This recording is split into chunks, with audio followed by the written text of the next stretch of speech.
welcome to a presentation of Behind the Bench from the National Soccer Coaches Association of Canada. I'm John DeBenedictis, and I'll be hosting. And today, my special guest is Jim McCreath, who's an author, avid soccer fan, and welcome on board, Jim. It's great to have you.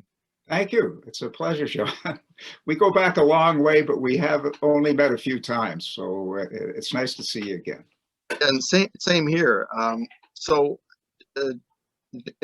James, I call you James because that's what it says in the book, but I know you like to be called Jim. I guess we met a while back at a soccer expo, if I'm not mistaken. Right. And, James, I got a copy of his book. His original book, which I actually brought with me, called Ronaldo, which he signed for me. Thank you very much, by the way. So as it turns out, it's a soccer story. It's not a coaching book, so I tend to read books, business and coaching books, because most coaches are always flipping through all sorts of books, whether it's specific to soccer or it could be, fitness, psychology, sociology, all sorts of sports related. And when I got Jim's book, it was fiction, big, thick book. I don't know if you saw that, pretty thick book. And I said, oh my gosh, I don't know if I'm going to chance to read it. And especially he told me it was fiction. But when I started, I think he grabbed me in the first chapter, and I pretty much couldn't put it down. 570 odd pages later, I just couldn't put it down, and I thoroughly enjoyed that book. And I did mention to Jim, I says, this is a movie in the making, action, thriller, love, corruption, everything is in it. So let's just start with give us a little bit of your background before we get into. Okay, thanks. And thanks for everybody joining in. I'm a Toronto boy, born and raised. Soccer was not on my radar growing up at all. I was a big hockey fella, loved Canadian football. I went to a school called Crescent School when I was in grade 8, boys private school. It's in North Toronto now. It used to be out on Dawes Road in almost Scarborough. Anyway, they played soccer there, and so I played for a year. I had no idea what I was doing. I thought dribbling was something an old person did in their soup. And when I'll tell you, my first header, that hurts. I'd never headed a ball before. I see these pros doing, ouch, it hurts. Anyway, I enjoyed it. I was useless at it. The rest of my high school career and university, I played Canadian football. Business-wise, I was in commercial real estate. I've done a lot of crazy things, some of which you might hear for. But when I was 18, I went to Europe for the summer on a school trip. 50 kids, 17 guys, 34 girls. And every country we visited was in the World Cup. England was holding the World Cup that year, and that's where I got hooked. I mean, the passion of the people in the various countries that we visited. Growing up a Canadian in those days, you were very much a royalist, and forget about what's going on with the royal family right now. But in those days, in school, you had to sing God Save the Queen and all that kind of stuff. So I was pulling for England during this World Cup. We had a German bus driver for the girls, Werner, who taught me all about soccer, because Germany had a great team. They had a young kid, 21 years old, called Franz Beckenbauer, first World Cup. So this guy, Werner, would teach me about German soccer. And as the tournament went along and Germany did well, he would expound on the merits of the German team. And we happened to be in Italy the night that they lost to North Korea. And were knocked out of the tournament. We were in Florence, and I remember in a small TV room, one of the fellas, Italian fellas, picked up the television and threw it out the window 3 stories down. Wow. And I thought to myself, holy smoke, so what's going on with this sport? Like hockey, okay, they don't do this kind of stuff, right? And crazy. Anyway, so for the World Cup final, it's England and Germany. We're in Munich. And Werner gets us tickets to go to the Hofbrauhaus and watch with 1,000 drunken Germans, England playing Germany. And we have Union Jack flags. The Canadian flag was just out a few years ago. We have Union Jack flags. We're surrounded by drunken Germans. The game goes into overtime. England wins on a disputed goal, no replays, right? Nothing like that. We had to run for our lives. But I have a World Cup of my own. I was able to steal from the Hofbrauhaus this mug. So I consider that my World Cup trophy, okay?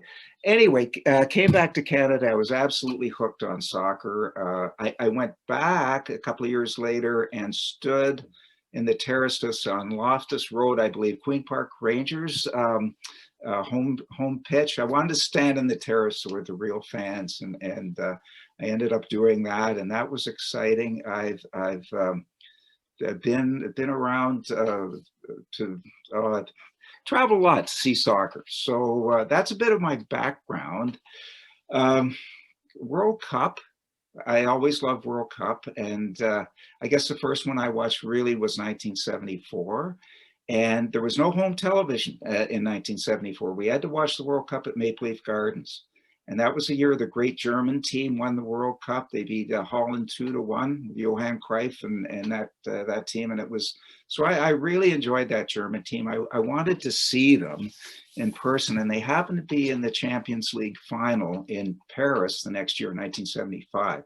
So I was engaged to my wife-to-be, and so we went to Paris.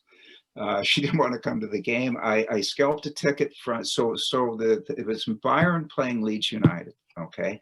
Well, 10,000 Leeds United fans were in the stadium, brand new stadium. Parc des Princes was our first game there.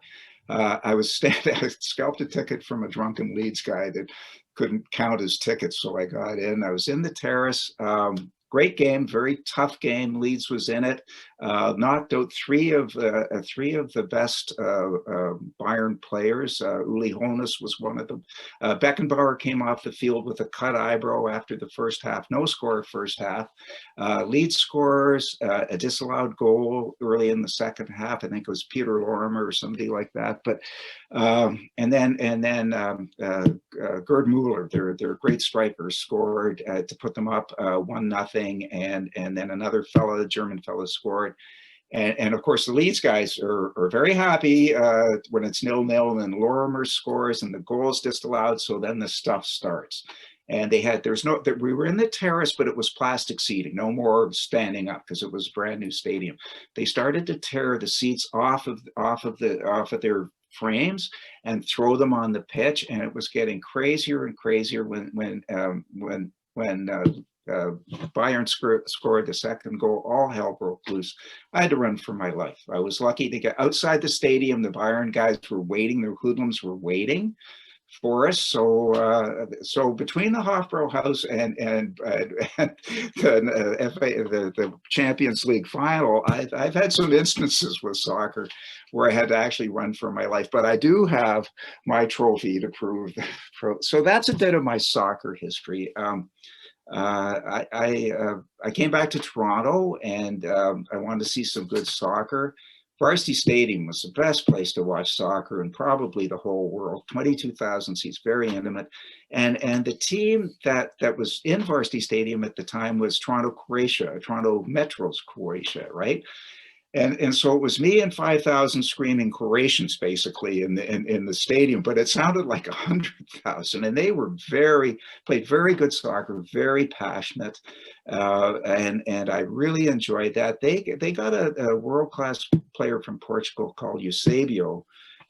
Came over, and in 1970, I think they actually won the whole league as Metro's Croatia, and then the MLS started.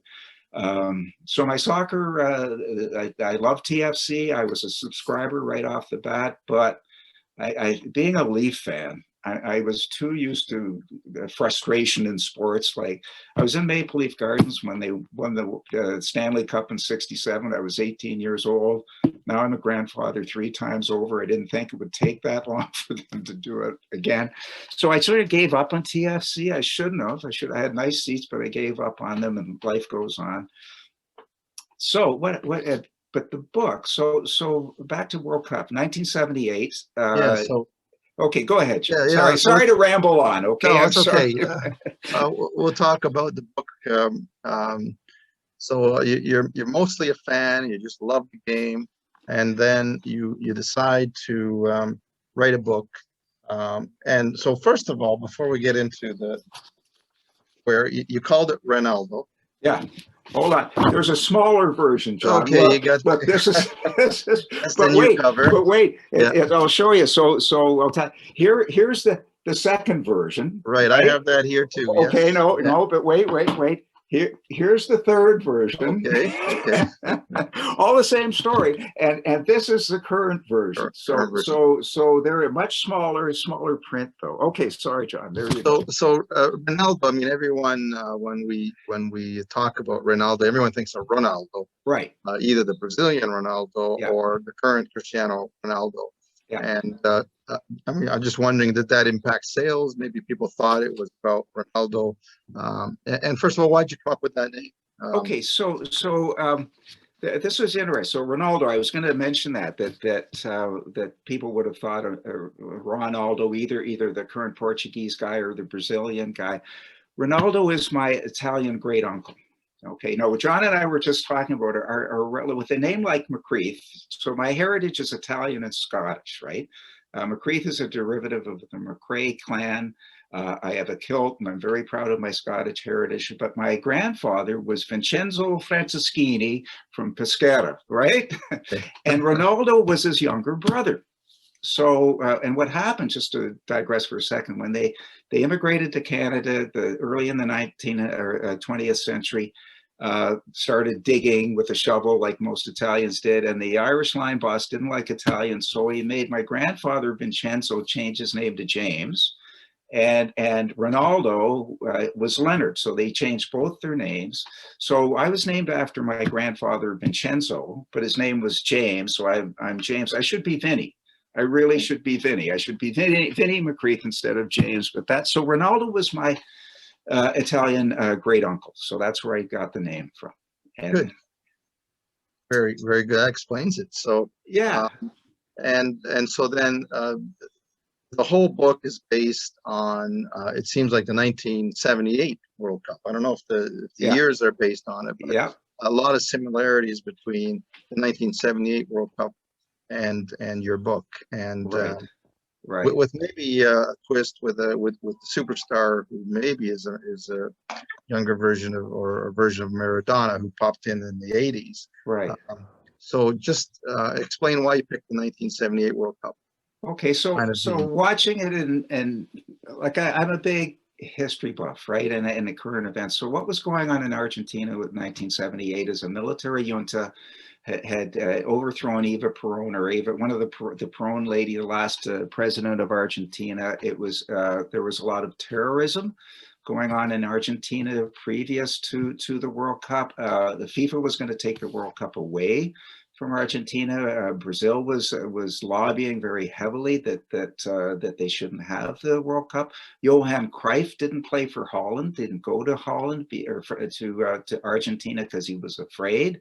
A lot of people were afraid. They didn't think they would get insurance to do the World Cup. So that captivated me. And when I watched the World Cup, and I watched every game, for a country that was so beat up with the terrorism and the inflation, military government, the disappeared. Everybody heard about the disappeared. People were disappearing off the street. That was the basis of that World Cup. And as it turns out, Argentina had a really good team. They weren't expected to win. Mario Kempes was their striker, and he had a great tournament. And Oswaldo Ardiles and a bunch of other, they had some great players.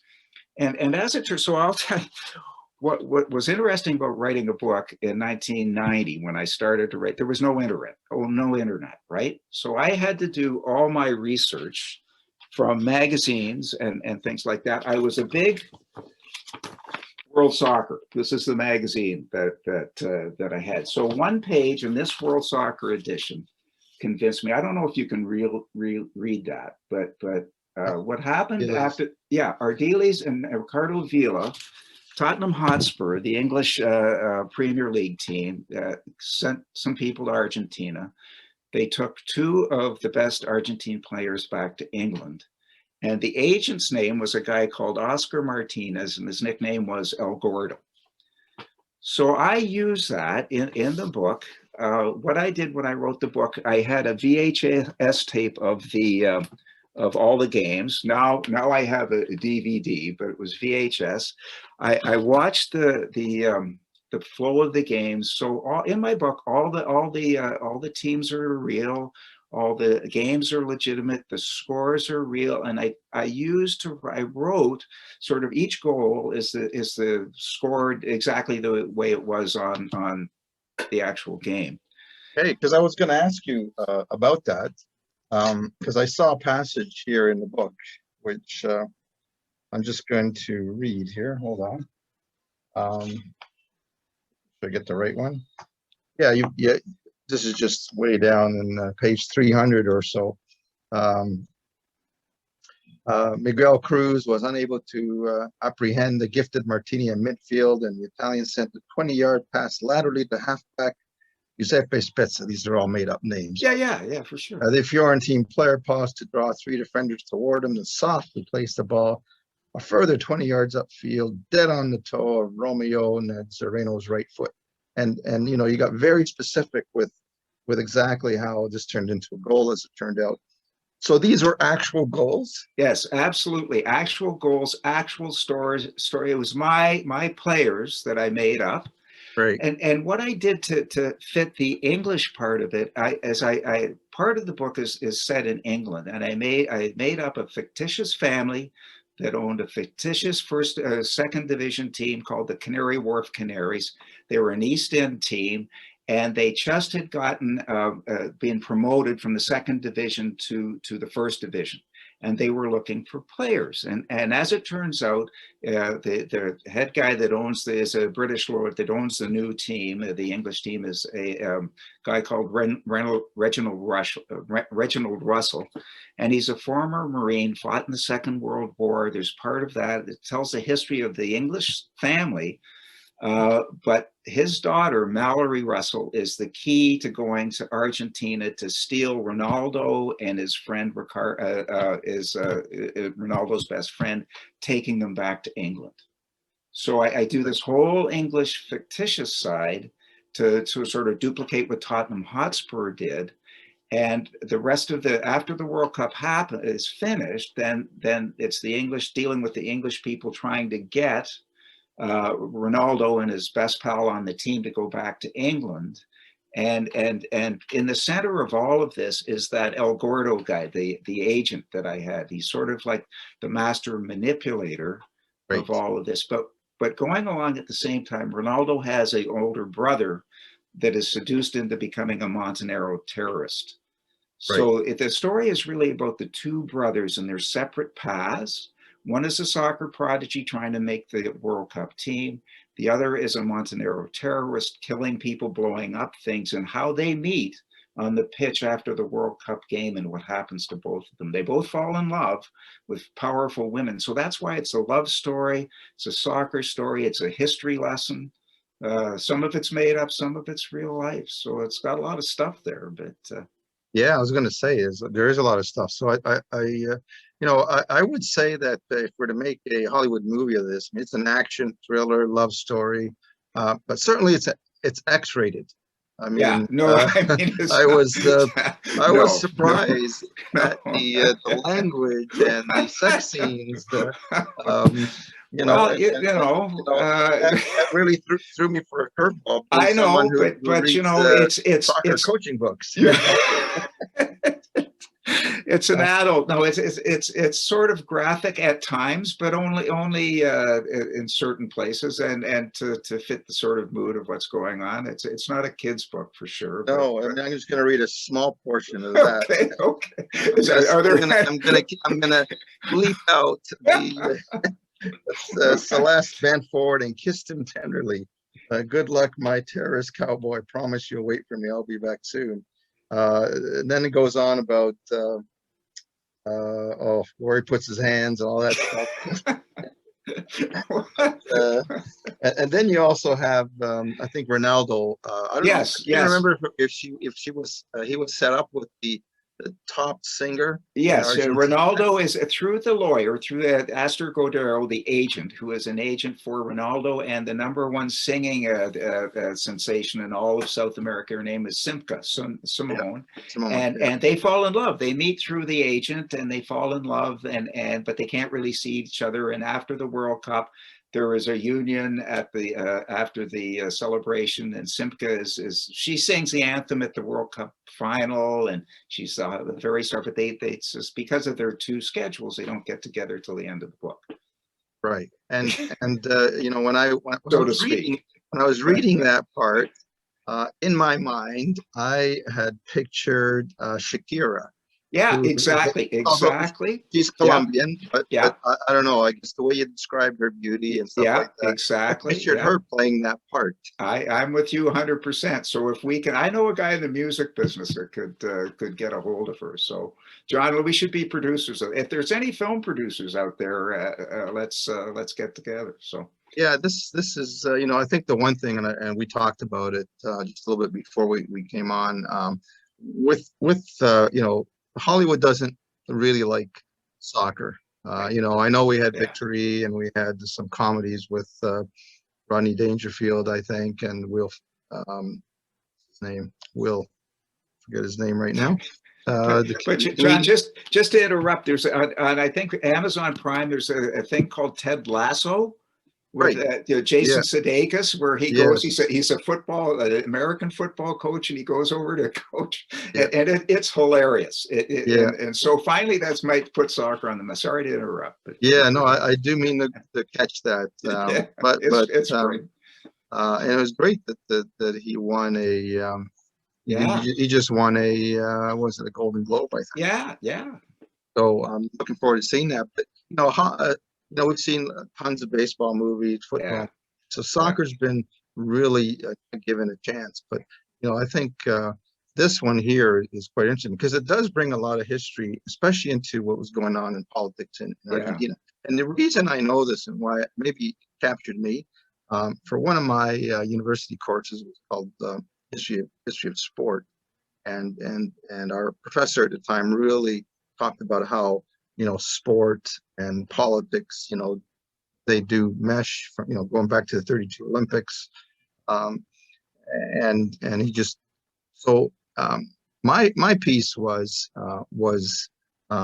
did a piece on the history of soccer. So I went back and looked at how the game changed, and now there's a book called The Inverted Pyramid where you see styles change.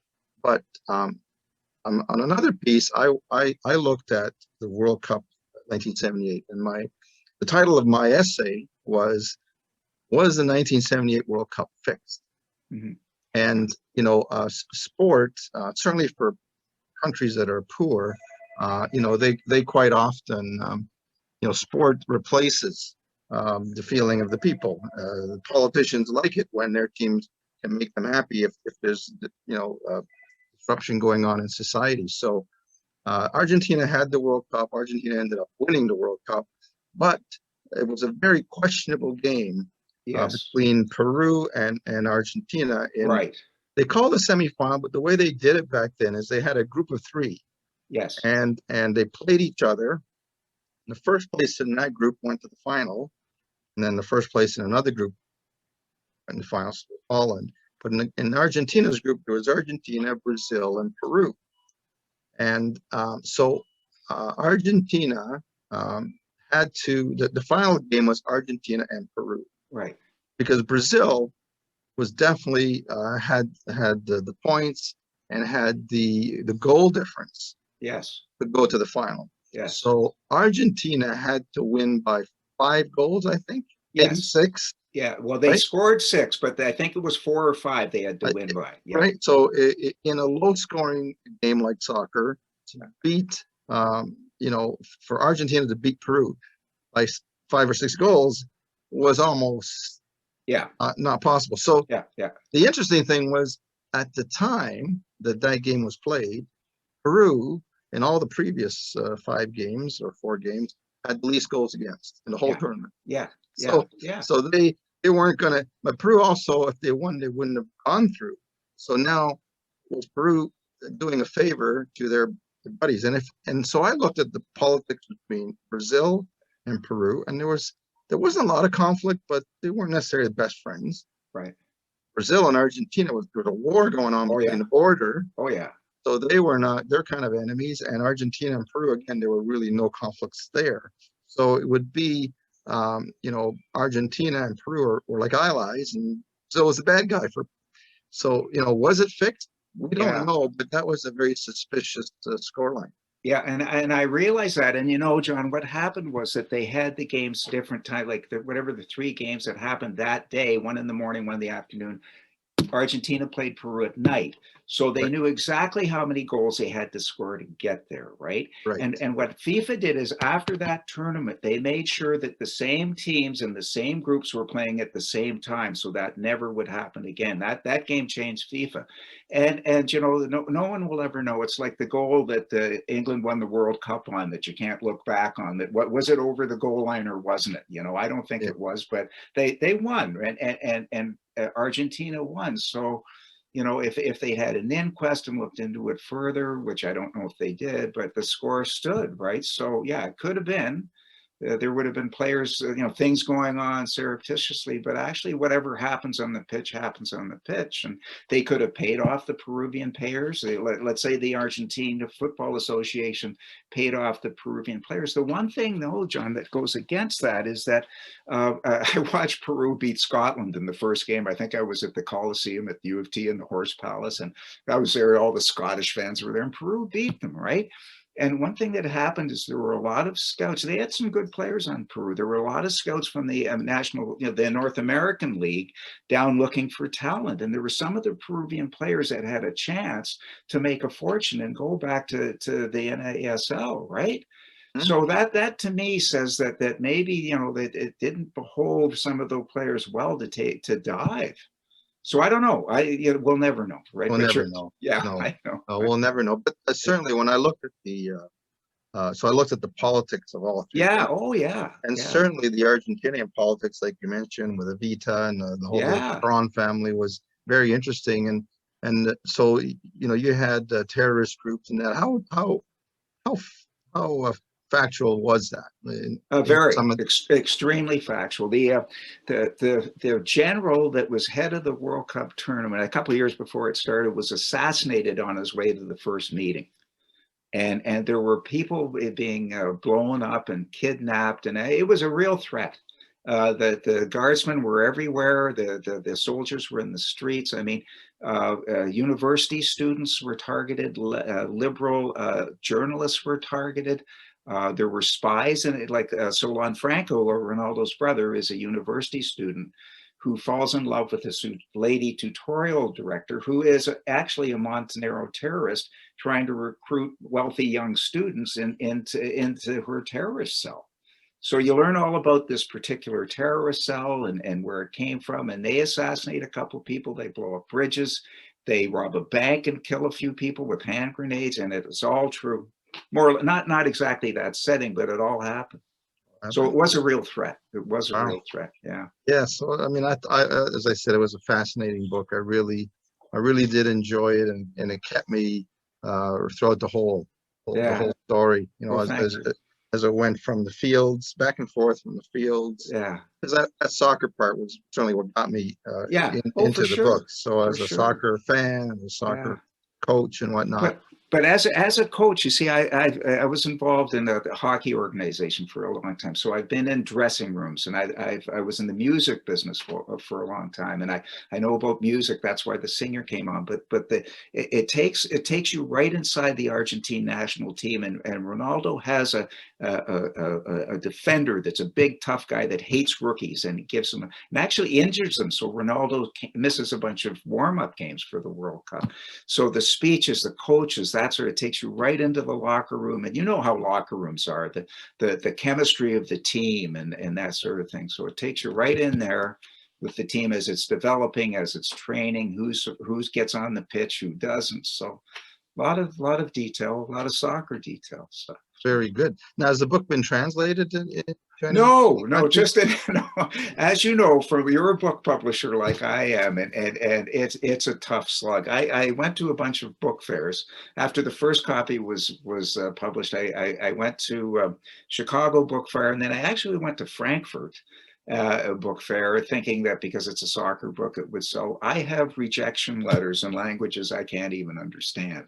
So, you know, you can, as we were talking about it, if you're self-published, and the publishing business is a terrible business, you know, Yeah. publisher, and what was happening is the conglomerates were buying up the small bookstores, the small publishing houses, and so, you know, it's so you can buy this at Amazon, and it's in all the various forms of Kindle and iBooks and all that kind of stuff. So, you know, so it's out there.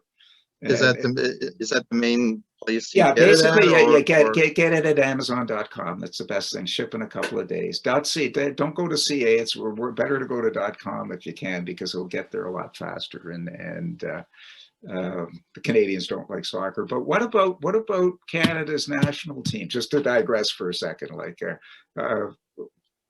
know, what are your thoughts about that? You know, well, I think you know, with some of the players who've done really well in Europe right now, you know, Alfonso Davies and yeah, David, you know, these a lot of our players are doing well there, and I think that it's probably one of our better chances to move on. I think they're also adding more teams to the World Cup, so gives Canada a better chance. yeah, yeah. Probably the best team that we're probably had since you know, way back in when we did make the World Cup in '86, but Yeah. just with the number of players playing at high level, Yeah, excellent. Okay. I think things are looking good for I hope Canada. so. I Yeah, hope so. I loved it when TFC won the championship. I thought that was like putting a team together as a jigsaw puzzle, and that team had all the pieces, from the keeper out to Javinko and Josie Altidore and Michael Bradley, and it was great. sure. Yeah, they had a good mix. And going back to the book, if they're like, is it in bookstores like Indigo or Chapters or No, Barnes you and know what? Noble and No, US? it's not. It's just online. It's a sort of on-demand printing. You know, like Okay, so I think Amazon is the best place to get it. And you've got, if you want to get a digital copy, it's available digitally too. So that would be where you go to read it. And when John and I do the movie, you'll see, it won't be in theaters or unless they open soon, but you can stream it yeah, on YouTube or something like that, or wherever it goes. good. But John, you know, your soccer book about coaching is just amazing. I really think, you know, I love it. You know, what are you thinking in those 3 seconds before you kick the ball? Are you thinking about your boyfriend or girlfriend, or are you thinking about scoring? I mean, Oh, there's no X-rated stuff in my no.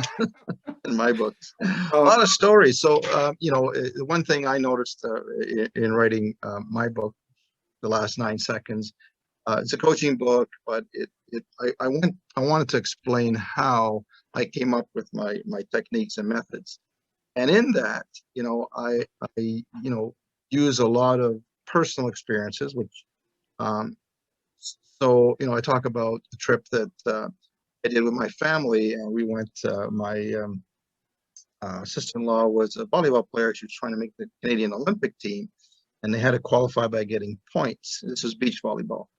We went to Montreal, and you know, I talk about that trip and her success and whatever. So there's a lot of personal experiences in my book. In your book, I know it's fiction, but are there a lot of personal experiences that you know, added into the either the characters or the oh story? yeah, no, for sure. Because the book starts, the whole first chapter is a soccer ride where Ronaldo almost gets killed, but he saves the life of the agent guy. This guy, Astor Cordero. So I was in a soccer ride. I had to run for my life. That's how the book starts. Great. Ronaldo's grandfather is an Italian immigrant, like my grandfather was an Italian immigrant. So there's a lot of that. My experience in with the Toronto Young Nats, which I was part of for 4 or 5 years in the hockey business, so that's sports. when I was I had a music store for a number of years. I was a concert promoter, so I know about concerts and the music business. And so there's a lot of, Ronaldo is a classically trained guitarist, and he loves bossa nova music, like this guy Antonio Carlos Jobim, who was a great Brazilian guitarist. You know, that's his favorite. So, you know, a lot, yeah, you can't write a book that's 592 pages without putting a lot of Your own stories in there. yeah, but I just was so, and I like, there's a lot of military history because my dad was in the Second World War as a soldier. So I add that, you know, there's a lot of, the guy from England was a soldier. So, you know, sure, you put it, you write what you know. And the great thing about fiction is that you can control things, right? You can make anybody do whatever you want. So yeah, there's for sure, there's a lot of stuff there. Even though I was a crummy soccer player, I love the sport. So Yeah, and now, if you were to recommend anyone who wants to publish a book, what are some of the steps? How do you put stories together, or whatnot? What's your recommendation? well, I think everybody's got a story to tell. I think that's, you know, I've got a lot in my mind, and the trouble is putting it on paper. You know, so I had some young people ask me what's the best way to get a book up, and you know, unfortunately, it still seems to be Amazon, like Kindle Direct Publishing will give you a page and help you do everything to do with your book. I know it's in the United States, but there's just they'll do manuscripts. They'll do the whole thing, design your cover, that sort of thing. But your writing process is very personal. I started like in 1990 without any internet or that thing. I don't know if you remember floppy disks, but Yeah, my computer was so big, and a floppy disk is the thing like a cassette, but it flops, and that's. yeah, yeah. But I was ordering a book from Amazon in 1990 something in the 1990s, and there was a caption at the bottom of the page. If you're a writer or a publisher, contact us. And they had part of their company called Book Surge Publications, which was their publishing arm now, and it's now all developed into Kindle Direct Publishing. But go on the Kindle Direct Publishing site and take a look at it, because it's fascinating. The stuff they'll do, and it's not that expensive. The problem with once you get a book written is it's up to you to promote. Okay, there's no easy, as you know, John, there's no easy way to get your book out there. Amazon will give you a page. Like I've got my page in Amazon, they'll keep it there forever. And what happens is if somebody orders your book, they'll print it up. They've got the file. So there's no overhead. Like the thing that's wrong with the publishing business is that people will write the book, or publishers will send their book to bookstores. And if they don't sell in 3 months, the publisher can they can send them all back, and the publisher gets the books back, and the bookstore doesn't have to pay for it. So the Right. publishers get suckered. It's a consignment, isn't it? It's a consignment business. And whoever Yeah. heard of that? It's a terrible model. That's why all the bookstores have closed. But with this on-demand publishing, it makes it much easier. There's no inventory. I've got 5 or 6, you know, I've got a bunch of books here. So we might give some books away if you're interested. You know, I'll send you not the heavy copy, but the less heavy copy of Ronaldo. But I think so you don't waste your time running around, because there's nobody in Canada that does the same sort of thing, or has the reach and the ability to actually give you a page that you can drive people to. If you combine with social media, which didn't exist when I wrote this book, and a page on Amazon, if you're good on social media, that's how you drive clients. Like everything else these days, do a TikTok about your book. That'll get Right. 10 seconds. That's my grandkids tell me about all this stuff, you know. So Yeah. so seriously, if you're interested, and everybody's got a story, doesn't matter what it is, but if you want to get it out there and get a home base, go take a look at Kindle Direct Publishing, because that's where a good place to start. You might not end up there, but they're tied right into Amazon. You get a page, and then it's up to you. Kindle Direct Publishing. Yeah, Kindle Direct Publishing. That's sure. if you want to write a book. And Yeah. you know, there's a lot of coaches that you know, they've got a lot of great ideas, and sometimes you know, in the coaching, they, you know, I mean, we all get ideas from other coaches. We go to clinics and whatnot, and then you get on the field, and maybe the drill, let's say, or the exercise you're doing doesn't quite work out.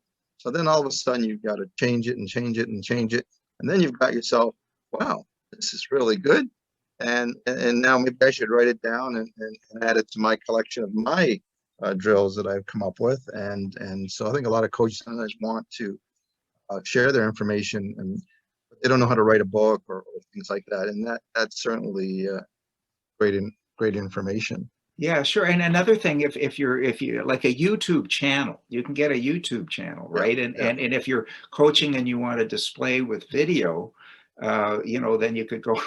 My thing about it, so I'd watch my who's now granddaughter who's 15 now play soccer when she was little, and of course it would be everybody on the field is around the ball kicking each other, right? And the ball squirts out. So I'm thinking if I was a coach, I would spend the first 10 sessions of how to kick a football. How to really just kick a football. Because if one kid can kick the football 20 yards down the field on that team, and while everybody's in this pile kicking each other's shins, well, I think, I think what's happening now with both Canadian soccer and in the United States and around the world, they don't want these clusters. We're breaking it down, so they're playing 3v3, 4v4. Right. Yes. Yes. So I think we've come a long way. With that. And I think the kids now, they can go online and see all sorts of their stars. Could be another player juggle a ball and motivate them. Sure. The one thing a lot of these kids are missing out on, I think, is some of the history of the game, right, in some of these World Cups, and how, when you talked about our delays, and I forget the other player's name. There were no foreigners allowed to play in England. Exactly. They were really two of the first that were brought back. Yeah, right? It was rare. So absolutely. It's and then there was a rule where there was what rule is called in Europe is a challenge. Yeah. So things have changed, but the history is very interesting, and it's fascinating. And soccer and politics have kind of blended together. Now, of course, it's soccer and business, because we're talking about multi-million-dollar players. Oh yeah. And then there's also the scandals that go on, and we're the match fixing. Oh yeah. There's a league here in Canada. I know. That's been outlawed because they proved that there was some gambling going on. For minor leagues that are sort of semi-pro. Yeah. And there's bars in Germany and or whatever that are betting on some games, and then players are getting paid off. And in fact, in one of our future episodes, we'd like to have a fellow by the name of Declan Hill, I believe, who's written a book on all this match fixing stuff, and he's really studied it. So look at that could be interesting. Well, look at Michel Platini. He was a great French captain, head of FIFA, got charged for bribery, and his career is down the tube. So. And the whole scandal about FIFA and all that sort of stuff. Yeah, step ladder and all. Yeah. Oh boy, it's crazy. But it is crazy. Yeah. So, in terms of your writing and your writing style and things like that, where'd you get your inspiration from? Were you trying to any particular authors that you followed, or how did that all come about? Because I thought it was very, very descriptive. Like it. Yeah. No, You wrote the words down, and you can picture in your mind exactly what you're saying. Well, thank you. Very, very clear. I thought you painted very great pictures. Well, thank you. Yeah, no, I guess just practice. I mean, if you write that much, I would write a lot. I was in commercial real estate, so I'd write a lot of reports and trying to describe a certain piece of property, and you had to be very specific and looking up in dictionary and Google. So I got the dictionary out and wrote, and just, like if you're passionate, obviously my Italian side is very passionate about things, and try and train. I would look in a thesaurus about what's the best description for this word. What else? I never try to use two words twice very close together. If I can find something else, that's one thing to do. and then especially with descriptive words, you know, when words like the worst thing you could do as a writer is have the same word show up a lot, and phraseology, and it just sort of, it's practice really, you know. And if you're happy with what you write and the way you're writing it, you know, I've got a lot of words in my head, or a lot of stories in my head. I just don't have time doing nothing locked down. You think I should be able to knock off my next story, but it's a process, because you've got to edit things, and you've got, if this doesn't fit, or how does this tie in with the other part, you know. And with a book like Ronaldo that's got so many different characters and facets, you know, and it took me 7 years to write. Yes, You know, yes, and it yes. wasn't lucky I had a day job, but you know, it just, and then you have people edit it, and you go through it. A good editor, is worth their weight in gold. I For was sure. going to ask you if you had an editor. Oh your, yeah, for sure. Different ones for every of the 4 editions I had, but I had a really good one for the last one, because there was things I wanted to add, and just putting too many commas in. It ruins the flow of a sentence or a paragraph. You know, it's just, so you gotta be careful about punctuation and stuff like that. Yeah, and you know, one of my editor, who's one of our members of the National Soccer Coach Association of Canada, he's professor a teacher at Upper Canada College. Oh yeah, Bernard Lesurf, and okay. he's been a long time member, and you know, we met through soccer. And as a matter of fact, he read my book so many times that his team was always leading the goal scoring team, and they won. I think 8 out of 13 years they won a national championship at the. Excellent. Because all the strikers knew what to do in those 3 seconds, right? That's it. 9 seconds.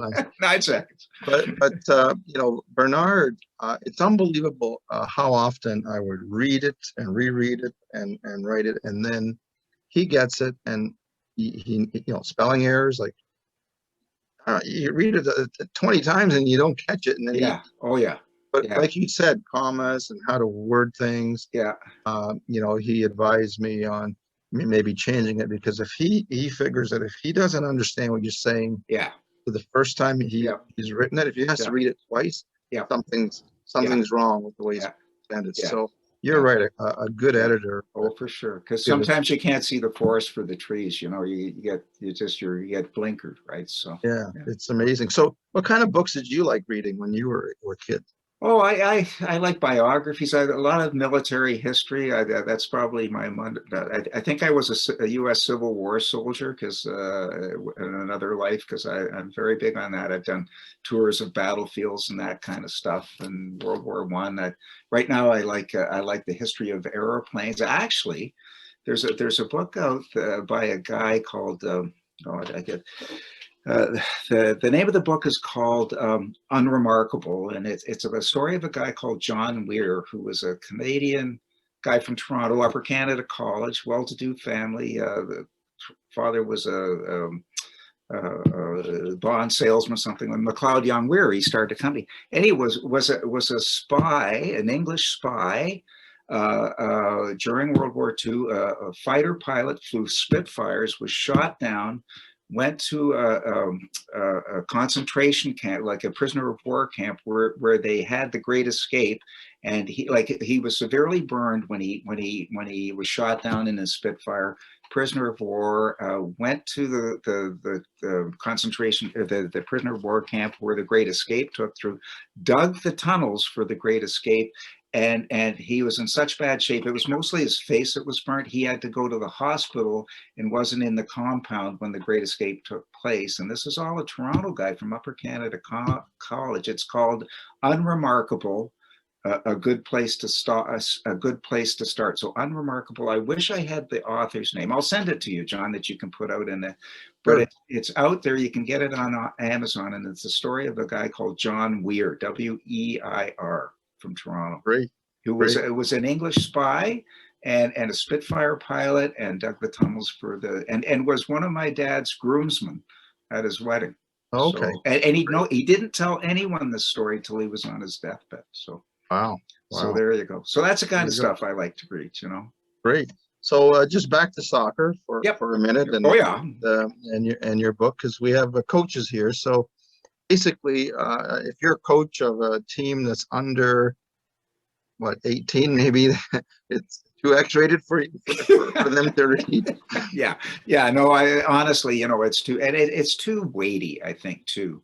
A lot of politics, a lot of history. I mean, it depends. I mean, the kids these days, they're learning stuff on the internet that I didn't know until I was 30 years old. So Right. That's true too. But basically it's not. It's just I think it fits the X-rated parts, or the parts that are romantic, fit in. It's part of the script. I mean, some of the novels or stories you read, they sort of, like the ladies Harlequin romances, they sort of just I just want the guy to grab her, and so I grab her, it's just, so yeah. I think I should put a caution on there, but it's not right. It's just in a couple of instances here and there. Right. Yeah. Okay. So we're just about out of time. Just to the members of the National Soccer Coaches Association of Canada, if you are a member, you will be able to get a copy of your book. Just email info@nscac.ca or nscac@rogers.com, and we can arrange pickup. And if we have to ship it, we'll just ask you to pay a little shipping fee, and we'll get them a copy. But you have to be a member of the National Soccer Coaches Association of Canada. And to become a member, just look at nscac.ca. We run these podcasts or webinars every week, and we have 2 coming up next week. One on attacking principles of play, and the other one on refereeing and coaching. Maybe they can get along better together if they can help each other. So that's what we're doing next week. And again, to become a member, nscac.ca. Now this webinar will be also available on YouTube in our members only section. And so if you're a member, you'll be able to watch it at any time, because it's certainly a little bit different. It's not really a coaching session, or a little bit about publishing, but we talked about the World Cup and this great book. And you might want to hold it up again, because I've got the old edition. There it is. There's Ronaldo. It's the tale of World Cup soccer, terrorism, love. It's got sex. It's got the shooting, bombing. It's got the interesting thing is that it has how agents are getting involved. I remember, just a quick aside, I had a meeting with one of our ex-national team coaches, Anita Floral, and we had dinner one night, a whole group of us, and he kept talking about how important the agent was in a player getting recommended and getting seen and given that chance. So in your book, with I guess you called him the fat guy. Is that the fat man? Because he's rotund, and it's out of this article that I showed you here in World Soccer in 1997. I think this is August 78, right after the World Cup. And he says an Argentine agent, Oscar Martinez, nicknamed El Gordo, the fat one, right, was involved in the talks. So from there, it goes into my guy. His name is Astor Gordero, and he's the fat man, right? And he is the agent for the singer that Ronaldo falls in love with. He gets involved with Ronaldo's older brother in a bad way. He's not a good guy. He's a manipulator. He does some really bad stuff. So, but he's like the puppeteer that pulls the strings out, a la Godfather, right? Great. So there it is. It's an action, it's a thriller, and hopefully one day it'll be a movie. Thanks very much, Jim, for being on. Yeah. And for everyone else, we'll hope to see you again next time. Thank you, John. Stay safe, everybody. I appreciate the time. Thank you, John. Bye-bye.